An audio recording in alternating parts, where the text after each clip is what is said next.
a gentleman at work, and his mother basically had died, but was still, there was a brain form, so that you know, for them they couldn't bury their mother because she still passed one of the six but this is criteria. not the same question. Her question was different. This is my question. This is your question, yes.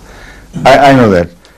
But there, what decisions I have been giving, because I have been repeatedly asked by Ahmadis for advice in such cases, I tell them that what you call clinical death is a terminology of science, and what you call mental death is also another term of science. Now, when you inquire from these people, the doctors who know, when you say the brain is dead, what would happen if you take the machines off or remove the patients from under the machines? They would tell you that it is more likely that he would die. But sometimes he continues to live a vegetable life, which is not really the life as we know it, because he can't think, he can't sense, he can't suffer, he can't have any joy, any happiness. So he's practically dead. Now, in view of these two different situations, I tell them that if the machine is removed and the patient lives, then you have no right to kill it. Right. On the excuse that it's just a vegetative life. Allah knows best, we don't know. But life, whether vegetative or zoological, still has its sanctity, and you are not permitted to touch. But maybe the suffering of those who live and who are close to the person is caused by them themselves, by a wrong system. Why in the first place was this patient's life dragged out while under normal situation he could not survive? So when you become overmuch fussy, then these things happen. Right. In England here, in London, there was an Ahmadi whose wife suffered from some stroke and the brain ceased to function.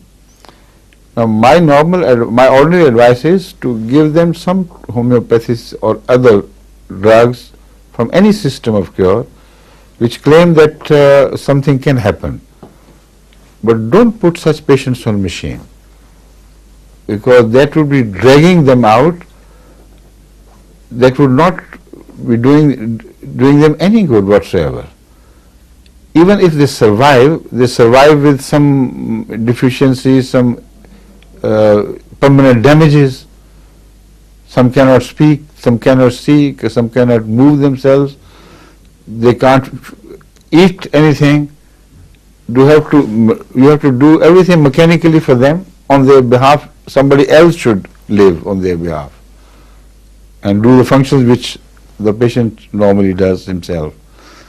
So this is the complication. So I tell Ahmadis to behave, to know where to submit. Yeah.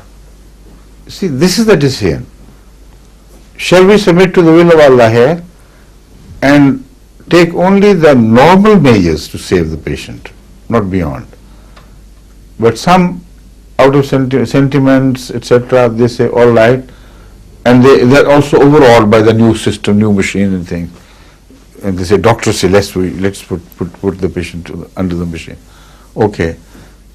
They do it, and after keeping the patient alive for a month or so, because of the extra expenditure involved, because of the shortage, of the availability of such machines and so on, they begin to advise you then.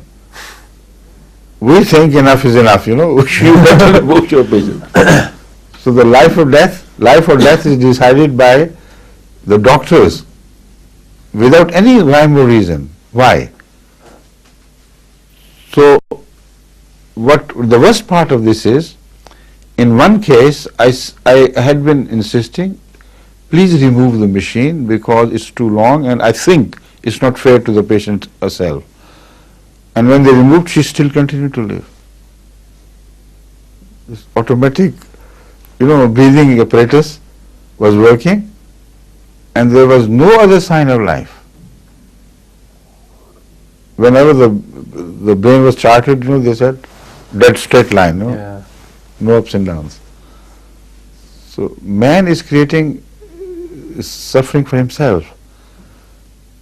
The principle involved is do not try to fight with the decree of Allah. You will never be able to defeat it. Right? Thank you.